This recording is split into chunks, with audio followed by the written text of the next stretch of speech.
Ya, baik, karena waktu sudah menunjukkan jam 19.06, maka saya buka acara ini. Assalamualaikum warahmatullahi wabarakatuh. Shalom Om Swastiastu, Namo Buddhaya, Salam Kebajikan. Selamat malam dan terima kasih kepada teman-teman sekalian karena sudah meluangkan waktunya untuk mengikuti pembekalan hari keempat. Tak kenal maka tak sayang, jika sudah kenal jangan terlalu sayang. Perkenalkan, aku Franciscus Brian sebagai moderator pada pembekalan malam hari ini. Nah, sebelumnya di sini aku ingin bertanya kepada teman-teman sekalian, apa kabar nih teman-teman sekalian? Semoga teman-teman sekalian sehat selalu dan diberkati Yang Maha Esa.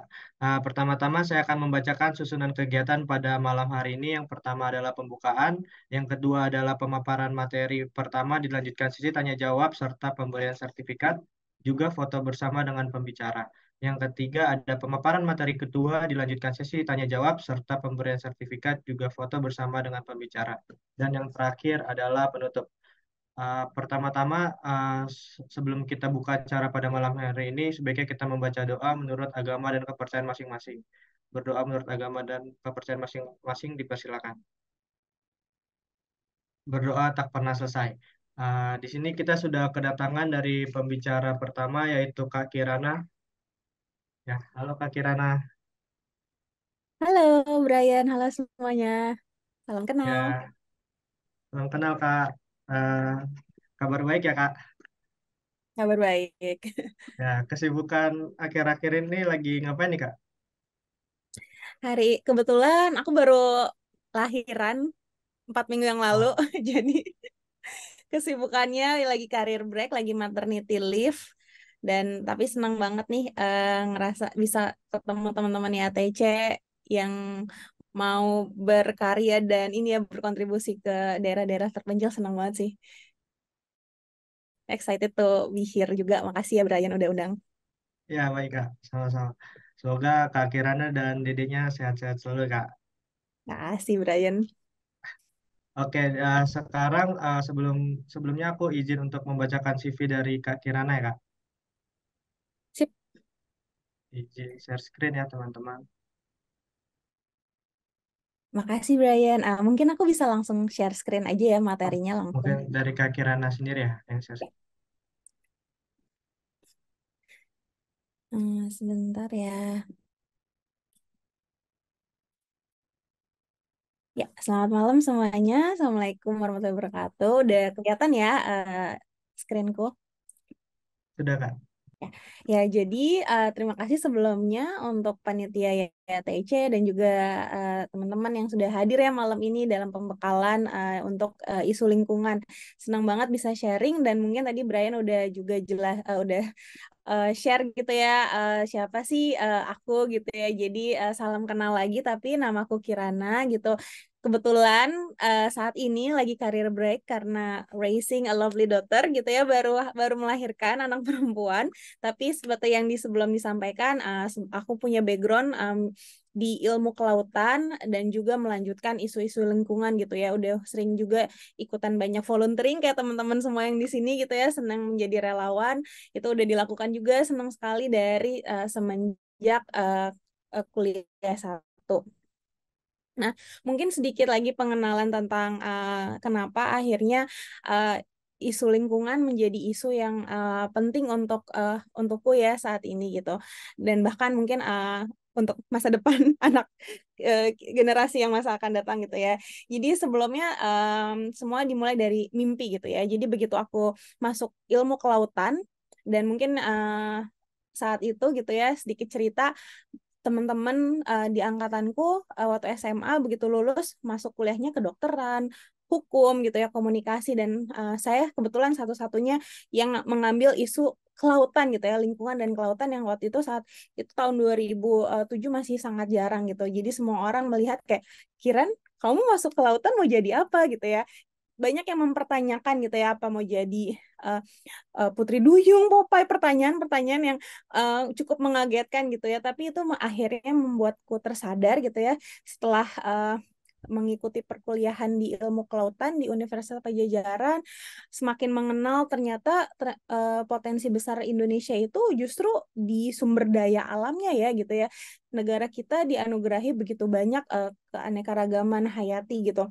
Nah, di situ pula akhirnya saya bermimpi ingin jadi memperkenalkan loh mau kuliah dimanapun sebenarnya bisa kok berkembang gitu ya, apalagi lingkungan bumi tempat kita berpijak satu-satunya gitu ya. Dan dari situlah bermimpi ingin memperkenalkan pentingnya Indonesia, keanekaragaman hayati kita di lautan. Nah, dari situ aku menyadari bahwa untuk bisa kemudian memperkenalkan isu lingkungan juga harus didukung dengan ilmu soft skill lainnya gitu ya. Karena kita punya ilmu ilmu sainsnya gitu ya, tapi kalau kita tidak bisa mau memperkenalkannya atau tidak bisa melakukan advokasi gitu ya, uh, akan sayang gitu ya, terutama di era global aku semakin sadar gitu ya bahwa kemudian skill bahasa Inggris juga menjadi penting gitu ya untuk akhirnya kita bisa mengkomunikasikan isu yang menurut kita penting ini. Nah, yang aku lakukan pertama kali adalah begitu masuk S1, masih semester awal, aku melakukan jadi relawan juga nih sama kayak teman-teman ke Ukraina. Jadi waktu itu ke Ukraina di negara yang kayaknya antah berantah banget deh gitu. Aduh, nggak kebayang banget pertama kali keluar negeri langsung ke negara yang jauh dan kayak nggak kebayang gitu ya, bukan negara Eropa Barat yang semuanya lebih familiar gitu, Paris, Belanda, ini negara Ukraina gitu. Tapi disinilah saya melakukan jadi relawan di isu proyek sosial, memperkenalkan budaya Indonesia gitu. Memang nggak isu lingkungan langsung, tapi ini untuk melatih kemampuan bahasa Inggris dan komunikasi gitu. Jadi disitulah dimulai kayak oke, bisa melakukan volunteering, menjadi relawan dan melatih bahasa Inggris gitu. Nah, dari situ kemudian berlanjut uh, efeknya seperti domino. Saya mewakili Universitas Pajajaran di World Student Environment Summit waktu itu di Swedia. Dan juga yang tadi udah disampaikan Brian, mengkampanyekan pentingnya Indonesia di isu lingkungan. Kenapa? Nanti saya share ya di next slide gitu. Tapi ini adalah awal mula untuk akhirnya tadi ingin mengkampanyekan bahwa Indonesia ini punya peran penting loh, nggak hanya lingkungannya ya, nggak hanya untuk masyarakat Indonesianya sendiri, tapi dunia. Karena begitu besar peran Indonesia dalam isu lingkungan. Nah, kenapa? Nah, ini juga saya melakukan banyak kampanye relawan waktu itu di Makassar sama internasional community juga. Ini di kapal TNI AL waktu itu kita lagi Sumpah Pemuda bareng di saat isu lingkungan. Nah, mungkin akhirnya jadi sharing sedikit gitu. Mengapa yang tadi mau melakukan kampanye bisa dibilang jadi relawan juga ya, karena ini adalah tergerak untuk melakukan kampanye sendiri. Ya udah buat aja gitu. Waktu itu keterima ke Swedia, kenapa enggak sekalian memperkenalkan isu Indonesia dalam memimpin dunia khususnya di isu lingkungan. Dan walaupun kita masih belum punya pengalaman, tapi saya percaya satu langkah, 1.000 langkah selalu dimulai dari satu langkah gitu ya. A journey of 1,000 miles always begin with a single step gitu. Jadi kita mulai aja. Nah, ini yang tadi mau di-share nih. Kenapa sih akhirnya Indonesia tuh penting banget? Kenapa akhirnya saya pengen melakukan kampanye isu lingkungan khususnya tentang laut? Kalau teman-teman lihat di sini ya, ini adalah peta dunia. Tapi 3 dots yang warna hijau ini adalah menunjukkan uh, keanekaragaman hayati yang paling kaya di dunia. Nggak ada lagi di daerah manapun yang mengalami kekayaan keanekaragaman hayati di 3 ekosistem kompleks ini. Ada di Amazon. Jadi kalau pernah dengar Amazon, Amazon tuh hutan gitu ya, yang ada di melebihi beberapa negara, termasuk Kongo Basin juga di Afrika, juga hutan, tapi khususnya di Indonesia satu-satunya yang keanekaragaman hayatinya ini di lautan gitu. Jadi kalau 2 daerah lain di hutan, Indonesia itu lautnya gitu. Jadi itu yang bikin akhirnya aku pun menyadari pengen masih minim nih orang-orang yang menyadari kalau kita itu masyarakat Indonesia itu tinggal di pusat keanekaragaman hayati laut di dunia gitu. Nah, nextnya. Nah, jadi kalau misalnya lebih zoom in lagi gitu ya, dilihat ini adalah peta, dan kalau teman-teman lihat daerah Indonesia nih yang warnanya paling gelap, yang paling kaya koral apa keanekaragaman hayati, khususnya terumbu karang. Dan terumbu karang tuh kayak ibaratnya kayak rumahnya ikan gitu ya. Jadi di laut itu nggak akan ada keanekaragaman hayati ikan dan juga biota laut lainnya kalau nggak ada terumbu karang, karena terumbu karang tuh ibaratnya kayak rumah, dan pusatnya adalah di Indonesia. Jadi Indonesia tuh jantungnya terumbu karang dunia. Dan nggak bisa dibayangin lagi dengan adanya jadi sebagai jantung terumbu karang dunia, di sini adalah pusat keanekaragaman. Dari 7 jenis penyu yang ada di dunia, ternyata 6 ada di Indonesia dan lain-lain sebagainya. Nah, ini ya, lebih detailnya.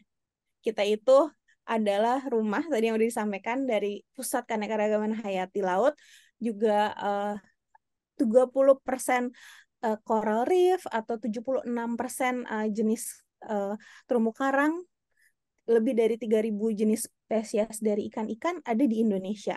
Dan juga tempat nesting ground gitu ya, berlindungnya 6 dari 7 jenis spesies dari penyu.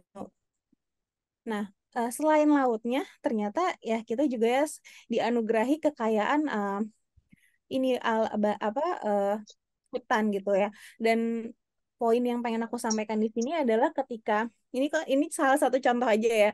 Ini waktu itu pas aku kampanye di 6 negara Eropa itu memperkenalkan Indonesia, dari tahun bisa teman-teman lihat gitu ya, semakin tahun tutupan hutan Indonesia semakin berkurang gitu ya, baik karena kebakaran hutan atau perubahan lahan yang asalnya jadi hutan hujan tropis kemudian jadi hanya di sawit saja dan lain-lain gitu ya.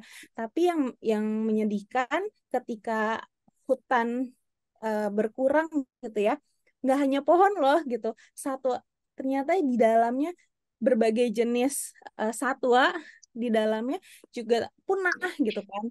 Nah, selain satwa, masyarakat Indonesia yang kaya akan em, apa budaya itu juga tentunya akan hilang gitu ya. Kayak di Kalimantan ada suku Dayak yang punya keunikan-keunikan dalam menjaga lingkungan, itu pun akhirnya bisa hilang gitu. Yang mana akhirnya isu konservasi bukan hanya isu lingkungan tapi juga isu budaya dan tentunya isu ekonomi juga gitu. Nah, dari ke kegundahan itulah yang tadi aku ceritakan, akhirnya aku melakukan kampanye ke 6 negara di Eropa, melakukan signing gitu ya. Kemudian di sini mau menunjukkan bahwa masyarakat Eropa mendukung Indonesia nih untuk menjaga lingkungannya. Terus kenapa kita sebagai masyarakat Indonesia juga tidak menjaga lingkungannya dengan baik gitu. Nah, di sini aku juga uh, selain ke 6 negara melakukan banyak audiensi ke beberapa TV, radio, dan juga ke universitas-universitas di Swedia, Denmark, Belanda, Belgia, Jerman untuk isu laut dan hutan Indonesia gitu. Karena betapa pentingnya yang tadi disampaikan bahwa kita tuh jantungnya terumbu karang dunia, dan hutan hujan tropis kita juga memiliki keanekaragaman hayati yang nggak kalah pentingnya dibandingkan Amazon dan Kongo Basin gitu.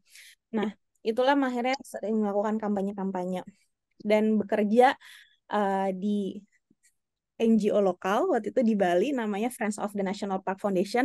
Di situ fokus dalam restorasi hutan, kemudian pengembangan masyarakat agar kemudian masyarakat mau menjaga lingkungannya tapi juga mendapatkan mata pencaharian gitu ya. Dan ini kalau bisa teman-teman lihat paling atas, ini adalah pelepas liaran satwa-satwa langka gitu ya. Nah, itu adalah masuk juga nih ke isu konservasi gitu. Kemudian saya juga bekerja di regional office gitu. Pertama tadi yang di CTI di 6 negara ini membantu Indonesia menjaga keanekaragaman hayatinya itu melalui diplomasi 6 negara.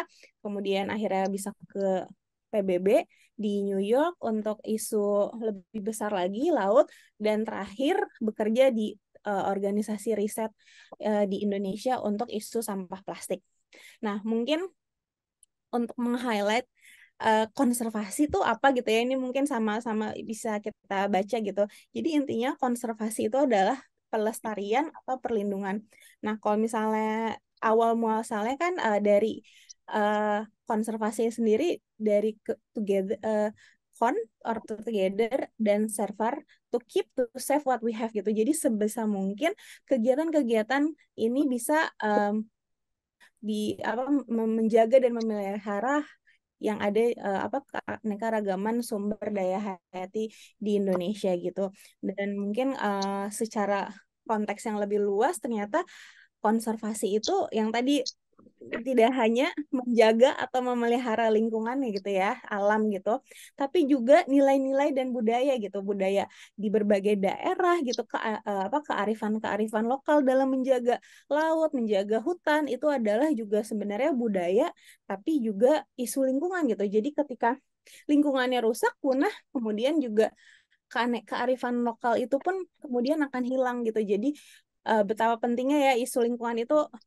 lebih sangat multidisipliner isu gitu. Nah, mungkin dari isu lingkungan tadi aku mau sharing isu uh, yang paling dekat atau saat ini terakhir saya kerjakan secara lebih mendalam gitu, yaitu isu sampah plastik gitu, polusi plastik. Nah, sedikit sharing data gitu ya. 8 juta dari sampah plastik itu leakage atau masuk ke ocean, ke laut setiap tahunnya. Dan kalau misalnya kita gitu ya warga ini secara global ya, di global secara warga dunia gitu tetap melakukan business as usual atau tetap kebiasaannya seperti ini bisnisnya uh, ternyata diprediksi akan lebih banyak ikan dibandingkan akan lebih banyak plastik dibandingkan ikan di tahun 2050. Nah, jadi kalau misalnya uh, yang tadi kalau misalnya lihat gambar yang paling kiri bisa dilihat ya kita udah hidup dengan polusi plastik dan ini sebenarnya kalau bisa dilihat lagi nggak hanya isu isu isu lingkungan ini isu sampah plastik atau polusi plastik ternyata lebih lagi dari isu lingkungan tapi isu kesehatan dan yang lebih lebih di highlight lagi yang terdampak adalah bukan kita di ibu kota yang jauh dari tempat pembuangan akhir ya, tapi masyarakat-masyarakat marginal yang terpaksa hidup di sekitaran polusi plastik gitu.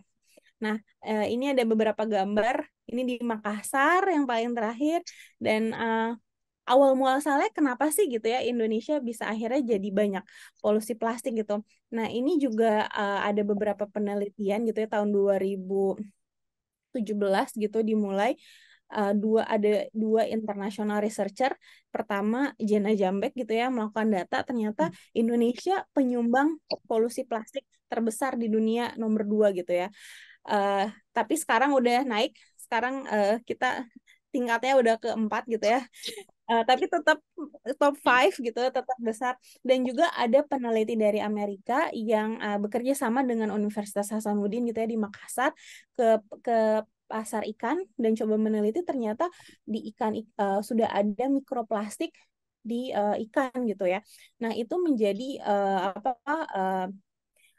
apa perhatian global dan juga pemerintah bahwa ternyata oh di Indonesia ini uh, sedang nggak baik-baik aja ya, ada polusi plastik yang perlu kemudian apa diatasi. Nah, kemudian kalau misalnya kita membahas tentang isu konservasi gitu ya, kita mau menjaga laut kita, lautan Indonesia, segala keanekaragaman hayati dan apa biota laut dan juga hutan bahkan ya karena sebenarnya plastik itu udah lebih dari nggak hanya di lautan tapi juga bahkan sampai ke tanah-tanah gitu ya. Kenapa nanti aku share. Tapi intinya kalau misalnya teman-teman lihat tumpukan sampah plastik ini gitu ya. Ini kan warna-warni ya. Anggap aja kita kayak makan es teler gitu ya, es campur. Semuanya tuh ngumpul jadi satu. ada jenis plastik yang beraneka ragaman jenis gitu ya. Di situ plastiknya juga warnanya macam-macam, tandanya ada bahan-bahan kimia berbeda yang akhirnya terkontaminasi ketika semuanya numpuk gitu ya. Nah, ini akhirnya jadi kayak es campur gitu ya, cocktail of kontaminasi dari bahan kimia, dan itu sebabnya kenapa akhirnya polusi dari plastik ini sangat berbahaya, mencemari lingkungan kita, dan bahkan apa ya, eh, menstop atau menggagalkan upaya konservasi laut ataupun lingkungan di Indonesia gitu. Jadi makanya penting banget untuk kita mengatasi isu dari polusi plastik ini gitu. Nah, terus akhirnya kenapa sih kok bisa ya plastik yang kita konsumsi di darat akhirnya ujung-ujungnya ke laut? Ternyata banyak banget nih jalur alur dari plastik itu sendiri akhirnya bisa mengkontaminasi lautan kita ya, lautan global secara global juga. Pertama, washing dari baju yang kita pakai. Jadi kalau misalnya teman-teman lihat, kalau misalnya lihat apa di baju kan suka ada kayak apa ya namanya, eh, ada pokoknya kayak penjelasan gitu ya, ini kalau depannya udah poli-poli gitu, itu tandanya baju yang kita pakai berbahan dasar dari plastik. Dan plastik sendiri seperti yang teman-teman tahu itu intinya sebenarnya kan uh, dari minyak bumi kan ya. Dan akhir itu tandanya juga mengurangi apa kok bahan apa minyak bumi kita gitu. Dan ketika akhirnya dikonsumsi gitu baju-baju kita, banyak yang beli fast fashion gitu ya, baju yang abis ini bosan beli baru lagi, bosan beli baru lagi, padahal setiap baju yang kita pakai sebenarnya juga berbahan dasar plastik. Dan setiap kita cuci baju ternyata kalau yang bahannya plastik gitu ya, ada juga kan yang bahannya dari cotton gitu ya. Kalau dari plastik, setiap kita cuci, airnya itu eh, mengandung mikroplastik yang akhirnya juga masuk ke ke aliran air gitu ya, ke sungai, dan ujung-ujungnya ke laut lagi. Dan kalau misalnya teman-teman lihat kosmetiknya teman-teman nih, banyak ternyata odol ataupun cuci muka kita ataupun apa sabun muka ya dan lain-lain gitu ya, kayak glitter juga itu mengandung mikroplastik juga. Ujung-ujungnya kalau misalnya masuk ke apa saluran air, ke sungai, dan kemudian akhirnya ke laut juga. Jadi ternyata hal yang kita konsumsi sangat mempengaruhi kualitas dan kondisi lingkungan kita. Belum lagi nih kalau misalnya sampah yang dibuang nih, kalau truk nih dibuang, akhirnya ada yang apa plastiknya terbang gitu ya, atau akhirnya ujung-ujungnya ke laut lagi gitu ya. Terus dari laut dimakan, kemudian dimakan sama ikan. Akhirnya banyak nih berita kalau misalnya teman-teman lihat gitu ya, kemarin sempat viral bahwa ada mikroplastik di garam, ada mikroplastik di tahu gitu ya, macam-macam. Tapi ini adalah siklus yang memperlihatkan bahwa dari manusia ke alam akhirnya bisa jadi kita makan lagi gitu kan plastiknya. Nah, itu yang menyebab kemudian juga saya uh, menjadi perwakilan Indonesia satu-satunya ya tahun 2019 untuk melakukan ekspedisi round the world, ekspedisi bersama perempuan-perempuan, melihat benar nggak ya di lautan kita itu udah banyak plastik gitu ya. Tadi kan sempat dimention bahwa dunia tuh ada 8 juta ton plastik setiap tahunnya gitu ya ke laut. Bener nggak ya? Nah, itu yang menyebabkan kita dan saya mau melakukan ekspedisi round the world, dan waktu itu melakukan berlayar dari Inggris di tengah Samudra Atlantik. Ujung-ujungnya untuk pengen mengetahui kondisi laut dunia gitu, yang intinya wah, kita cuma punya satu laut nih ya. Dan apa yang terjadi di dunia ataupun apa yang terjadi di Indonesia akan menjadi muaranya satu. Nah, ini yang kemudian saya kapal yang saya tumpangi gitu ya. berlayar, mungkin bisa sambil share screen ya. Apa saya share videonya. Nah, kita melakukan pelayaran dan semuanya perempuan karena ternyata menariknya isu plastik gitu ya, polusi plastik punya dampak yang berbeda ketika ke perempuan gitu. Tentunya ke semua berdampak ya tadi bisa jadi kita makan lagi sampah plastiknya. Tapi ketika ke perempuan, perempuan itu punya banyak jaringan-jaringan lemak dan uh, bahan kimia atau toksik yang plastik apa ada itu bisa uh, turun temurun ke generasi selanjutnya gitu. Kenapa? Kok bisa sih? Karena dari ASI yang kita susui ke anak gitu ya. Kemudian ketikalah kita melahirkan juga itu bisa menyumbang toksik-toksik dari sampah plastik itu sendiri gitu. Jadi itu kenapa akhirnya ini perempuan-perempuan ini juga mau melakukan perjalanan keliling dunia untuk isu sampah plastik dan juga menyuarakan ternyata isu sampah plastik ini benar melebihi dari isu lingkungan ya, tapi juga jadi isu kesehatan dan isu masa depan gitu. Karena udah banyak penelitian yang menunjukkan bahwa ternyata dampak dari polusi plastik bisa bikin anak stunting gitu ya. Dan founder dari ekspedisi ini juga dia melakukan tes walaupun dia orang Inggris, sudah hidupnya sangat organik gitu ya, makan yang sehat-sehat, sudah memiliki kontaminan dari bahan berbahaya dari plastik itu juga. Nah, nih kalau misalnya teman-teman lihat gitu ya, kita buka peta dunia, ada ini peta dunia nih. Jadi ada 5 zona akumulasi gitu.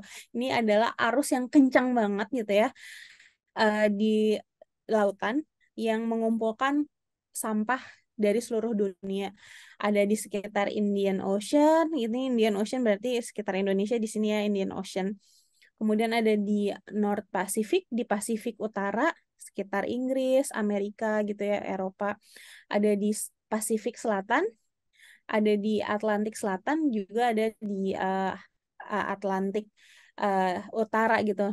Nah ini yang aku waktu itu lakukan perjalanan di sini untuk kapalnya itu coba justru masuk ke pusaran arus laut ini gitu untuk melihat benar nggak nih di arus di pusaran ini sudah semakin banyak sampah plastik gitu. Nah ini perjalanan yang aku lalui bersama 14 perempuan dan selama 14 hari di laut dari Inggris ke samudra ini ke Azor. Azor itu pulau di Atlantik Utara. Sebenarnya masih masuk ke Portugal gitu ya.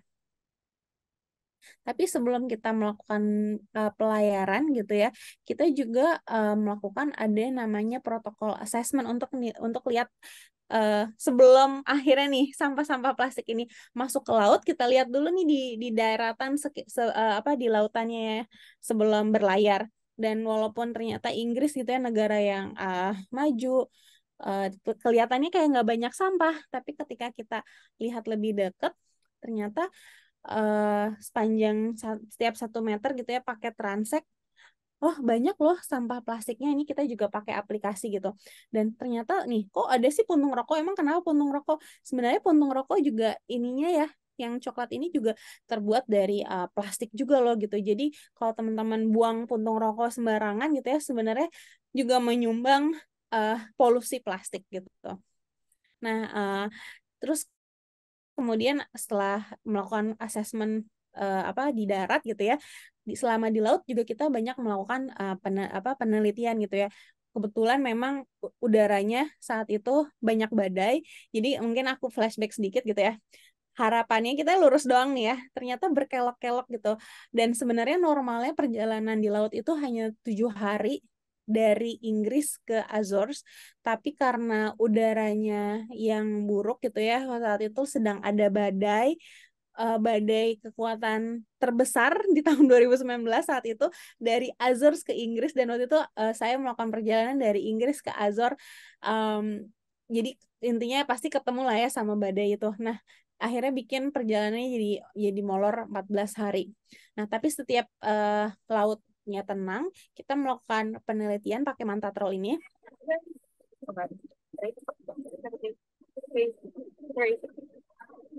Nah, sebenarnya manta trawl ini juga sudah banyak dilakukan ya di lautan Indonesia juga sama beberapa peneliti gitu.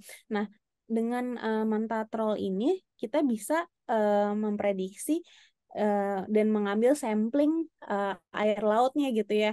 Nah, ini mau nunjukin ternyata di lautan yang biru nggak kelihatan ada sampah gitu ya. Ini aku cepetin aja. Tapi ketika kita ambil nih, ketika ambil apa alatnya,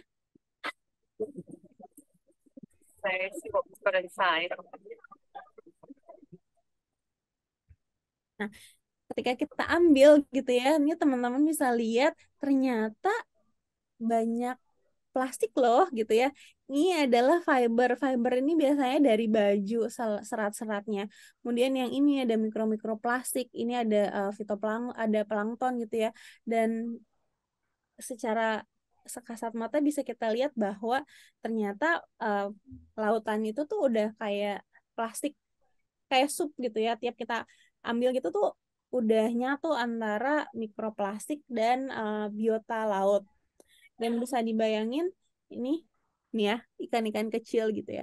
Jadi kalau misalnya mikroplastik atau bahkan nanoplastik dimakan sama ikan yang kecil, kemudian ikan kecil dimakan yang lebih besar lagi, dimakan oleh cumi dimakan tuna, akhirnya ikan tunanya dimakan sama manusia. Akhirnya seperti siklus yang tadi gitu ya, berulang dan akhirnya kita yang melakukan polusi plastik, kita juga yang akhirnya bisa terdampak dari makan mikroplastik yang bisa dimakan. Nah, selain pakai Mantatrol untuk melakukan sampling mikroplastik itu, ini juga ya, ini adalah volunteer loh, relawan gitu. Jadi again gitu ya teman-teman ya ATC gitu, uh, selalu excited sih saya kalau misalnya dengar para volunteer karena ini ke apa kegiatan relawan ini adalah yang bisa kita lakukan gitu ya untuk sebenarnya membantu menjaga Indonesia, bumi gitu ya, dan lingkungan. Nah, selain kita pakai Mantatrol, kita juga melakukan microbial analysis. Nah, ini adalah sebenarnya kita lihat dari air, bahkan nanti kita bisa tahu bahwa oh ini tuh plastiknya dari negara sekitar ASEAN ya gitu, negara sekitar Asia ya. Kok bisa sih sampai di Samudra Atlantik? Itu bisa ketahuan dari microbial analysis ini gitu, ngelihat bakteri-bakteri dan koloni virusnya. Kita juga bawa mesin FTIR, ini mesin infrared yang bisa nanti bisa tahu nih DNA-nya ini tuh plastik apa aja ya. Jadi dari mikroplastik yang kecil ini, pakai kita mesin ini kita jadi tahu, oh mikro ini styrofoam plastik, ini jenis styrofoam. Oh ini jenis dari baju atau kosmetik, itu bisa akhirnya ketahuan. Nah, quick aja, mungkin dari global, aku mau mengkerucut sharing ke Indonesia gitu ya. Nah, ternyata memang nih dari yang tadi udah disampaikan bahwa Indonesia penyumbang sampah plastik kedua terbesar ya di dunia, walaupun sekarang udah naik atau turun udah nggak kedua lagi, bahkan keempat. Tapi tetap aja negara ASEAN, sekitar ASEAN ini akhirnya jadi pusatnya polusi plastik. Kok bisa sih gitu? Eh, Nah, ini juga salah satu data yang dilakukan oleh National Plastic Action Partnership ya. Ini data di Indonesia. Ternyata kalau teman-teman lihat gitu ya, dan kayaknya di ETC bakal ada kayak ke pulau-pulau kecil kan ya, ke Banda Neira dan lain-lain. Nah, ini bisa dilihat nih. Ternyata data yang diambil gitu ya di Mega City tuh kayak Jakarta, medium kayak misalnya Malang, Bengkulu, rural dan remote area itu tuh sampah plastik atau polusi plastik ternyata 60% lebih banyak ada di rural dan remote gitu. Jadi kalau kita mau melakukan perubahan justru adanya di pedesaan dan remote kepulauan yang remote karena walaupun masyarakat kota menyumbang polusi plastik lebih besar gitu ya tentunya dari masyarakat di kepulauan atau di desa, tapi kita lebih punya akses untuk pengelolaan sampah kebayang eh, masyarakat Indonesia yang tinggalnya di daerah rural atau di pedesaan atau di kepulauan gitu ya, mereka eh, pilihannya pasti kalau nggak dibakar sampahnya dikubur atau dibuang gitu aja ke lautan gitu.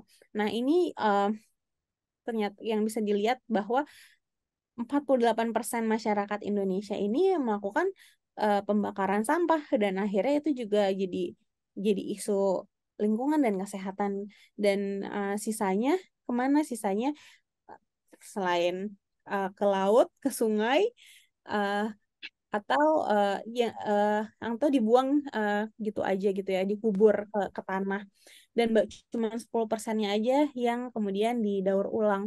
Nah, jadi kalau Mohon mau maaf Kak, melakukan ya, memotong oh untuk udah, waktunya tinggal 2 menit Kak.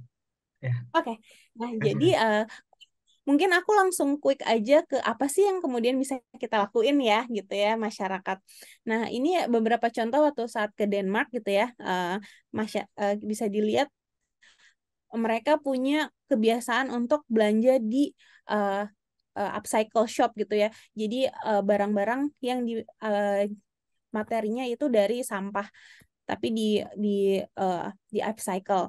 Kemudian mereka punya apa pemilihan sampah yang sangat detail nggak kayak kita ya disatuin ya ada untuk makanan sampah ada yang gelas ada yang plastik ada yang kertas gitu. Nah jadi harapannya gitu intinya juga dari perubahan perilaku ya kesadaran ketika kita megang sampah gitu ya kita misalnya plastik aja sebenarnya jenis plastik itu ada macam-macam kan.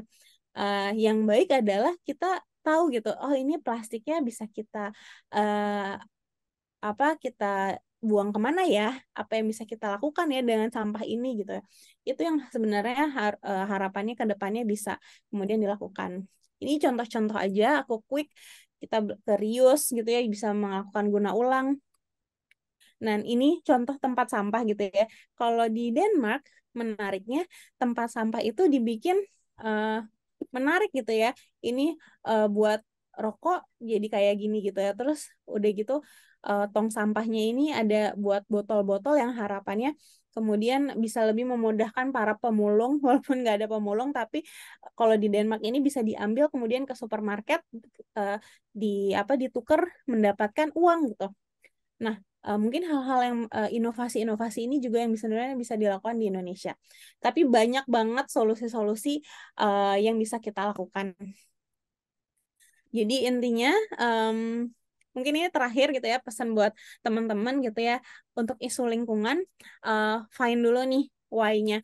Untukku waktu itu karena aku menyadari bahwa setelah kuliah di ilmu kelautan eh, dan banyak ke pulau-pulau terpencil gitu ya melihat oh bahwa ternyata Indonesia ini justru apa kekayaannya ini ada di lingkungannya gitu dan akhirnya itulah yang pengen aku jaga gitu kenapa akhirnya mau em, apa bergerak di isu lingkungan dan kemudian dari situ kita bisa melihat nih habit kita setiap harinya apa ya yang bisa kita lakukan untuk kurangin untuk bisa menjaga lingkungan mungkin dari sesimpel eh, copot apa listrik kalau habis ngecas gitu ya. Sebenarnya kan itu mengkonsumsi energi yang ujung-ujungnya dari fossil fuel juga kan.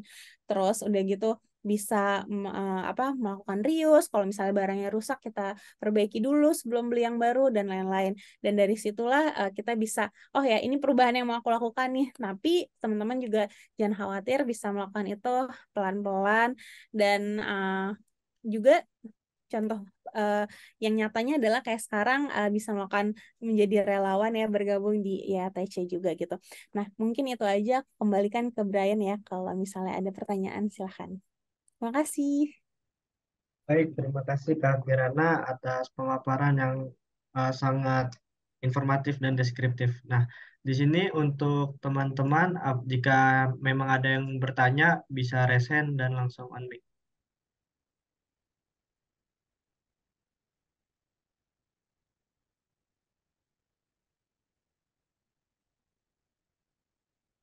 Ya, oke. Mungkin dari aku ingin bertanya, Kak.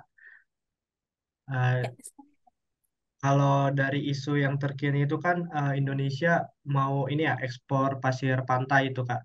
Nah, dari ekspor pasir pantai ini apa itu kan berpengaruh pada struktur pesisir. Nah, apakah ekspor pasir pantai ini juga berpengaruh terhadap keragaman hayati di Indonesia seperti itu Kak? Iya, tentu tentu sangat berpengaruh sih, karena sebenarnya dari di pasirnya sendiri aja banyak apa moluska atau biota-biota laut gitu. Dan kalau misalnya kita lihat mata rantai gitu ya, itu kalau misalnya ada satu yang hilang, tentunya akan terjadi ketidakseimbangan kan gitu ya. Itu yang pertama. Dan yang mungkin secara fisik gitu ya, ketika pasirnya berkurang, sebenarnya nanti eh, kalau kita lihat arus laut ya, arus laut kan udah ada arusnya ya. Terus tiba-tiba pasirnya dikeruk gitu ya. Mereka kan jadi ada perubahan arus. Nah, sebenarnya nanti akan ada sedimentasi atau pengerusan apa laut apa pasir yang bisa bikin daerah lainnya di pulau gitu ya. Akhirnya bisa jadi eh, gampang banjir lah gitu ya, karena ada kehilangan sedimentasi gitu ya. Jadi sebenarnya itu bisa mengganggu keseimbangan dan bahkan eh, mengancam keselamatan secara jangka panjang masyarakat di kepulauan juga gitu. Nah, makanya itu jadi polemik juga sebetulnya. Oke, baik. Terima kasih Kak Kirana. Mungkin untuk pertanyaan berikutnya dari Kak Winda, silakan.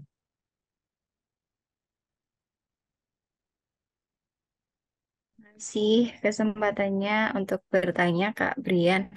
Saya ingin bertanya ke Kak Kirana. Sebelumnya keren banget ya Kak sudah sering kali jadi relawan. Menurut Kakak nih, kita kan nantinya juga bakal jadi relawan yang skalanya masih di Indonesia. Nah, menurut Kakak itu tantangan terbesar apa yang pernah Kakak hadapi selama jadi relawan yang nantinya itu bisa jadi bekal buat kita barangkali nanti kita di sana menemukan masalah yang sama. Seperti itu, Kak. Terima kasih. Hmm, apa ya? Mungkin pertama culture shock gitu kali ya. Contoh kalau misal beberapa yang pernah aku lakukan adalah kayak ke Ukraina gitu, itu mungkin jauh ya. Atau ada pernah ke pulau namanya Pulau Marore, itu sebenarnya eh, 16 jam, 15 jam kapal dari Manado, tapi 2 jam dari Filipina gitu ya. Jadi bisa dibayangin itu lebih dekat ke negara tetangga daripada ke negara daripada ke Indonesia sendiri gitu ya.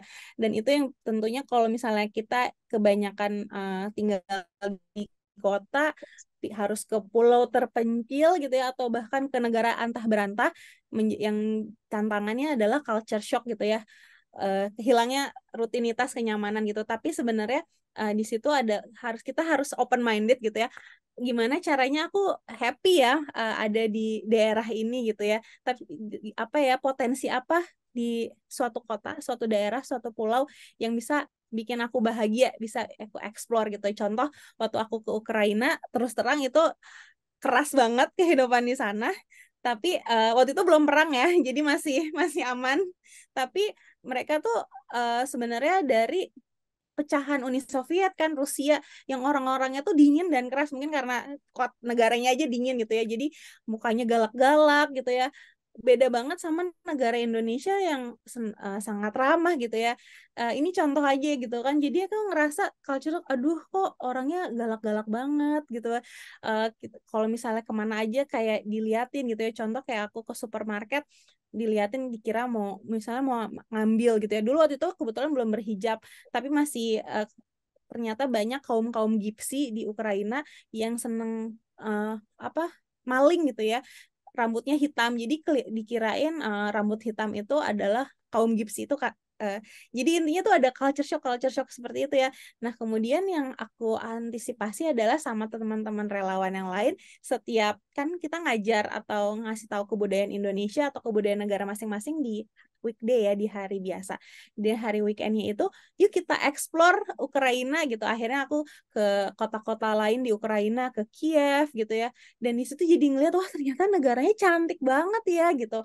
Awalnya tuh gak betah banget pengen pulang, tapi pesawat mahal gitu ya.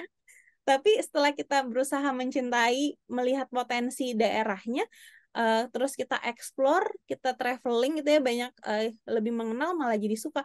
Itu juga yang sebenarnya bisa kita lakukan di pulau-pulau kecil ya tentunya. Kita bisa melihat, oh ini ada air terjun misalnya atau apa gitu. Jadi ketika kita jenuh dengan situ apa kegiatan relawan, kita bisa juga explore daerahnya, mencari keunikan yang bisa bikin kita betah gitu tinggal di situ. Itu sih mungkin tantangan terbesar ya.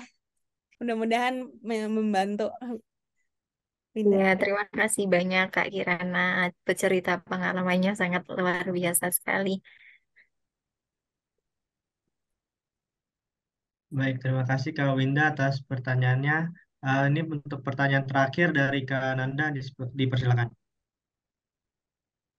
Hai Kak Kirana, perkenalkan aku Nanda. Mau tanya nih Kak, jadi kan sekarang ini baru marak banget isu global warming. Bahkan beberapa bulan yang lalu, mungkin sampai sekarang ya pun masih terasa panasnya. Nah, salah satu dampak yang ditimbulkan dari adanya pemanasan global dan perubahan iklim itu kan juga berdampak ke laut ya kan Kak. Nah, untuk ke laut itu sendiri nanti ada kenaikan permukaan air laut, terus nanti juga mungkin berpengaruh ke suhu dan keasaman air laut juga yang nantinya bakalan berdampak ke terumbu karang karena nantinya kan akan mengalami pemutihan dan rusak gitu. Nah, pertanyaan aku tuh bagaimana sih Kak cara mengatasi masalah tersebut? Secara tadi kan Kak Kirana sampaikan bahwa Indonesia merupakan jantungnya terumbu karang dunia gitu ya.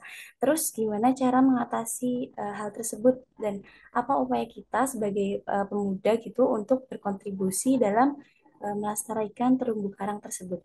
Itu aja sih. Terima kasih, Kak. Makasih Nanda.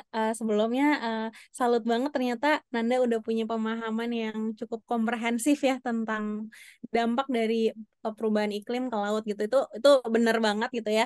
Apa yang dengan dampak perubahan iklim bisa ke laut tuh bisa bahkan bisa jadi coral bleaching gitu ya. Akhirnya yang tadi terumbu karang yang mana jadi rumahnya biota laut kemudian musnah kan tentunya jadi apa ikan-ikan hilang gitu ya.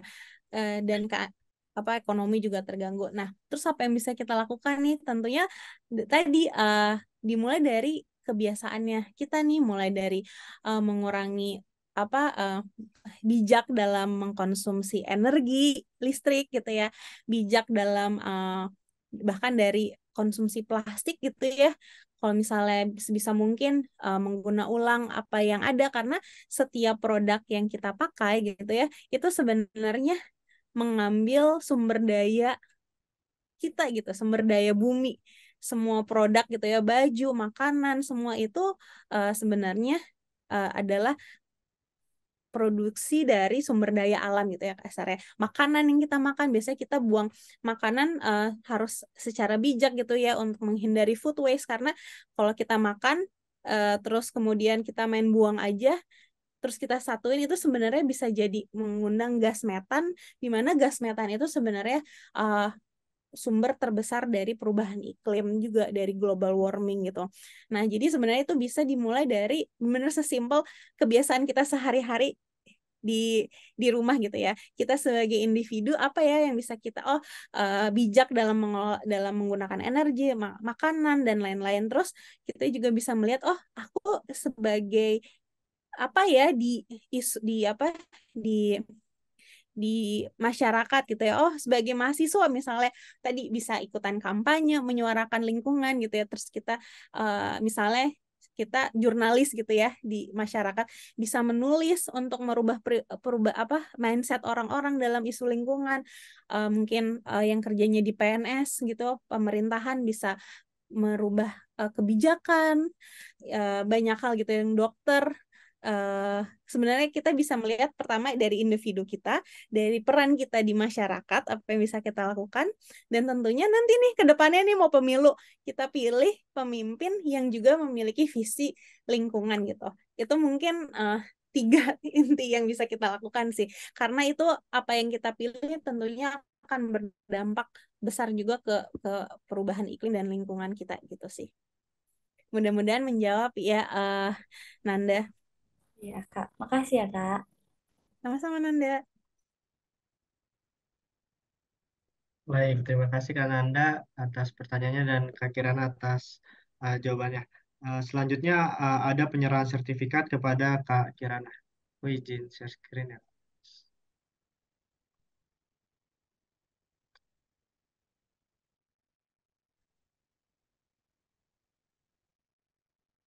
Apakah sudah terlihat Kak? Mungkin teman-teman bisa sekalian dokumentasi juga dengan Kak Kirana, ya, bisa on cam. Dari tim YTC apakah sudah siap untuk ini meng-screenshot?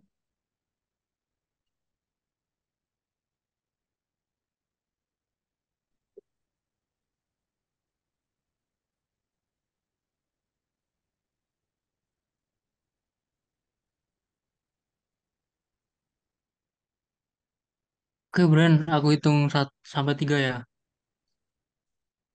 1, 2, 3.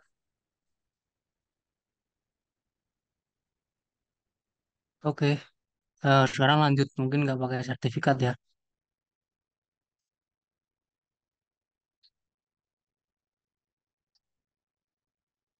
Oke, 1, 2, 3. Ntar slide kedua.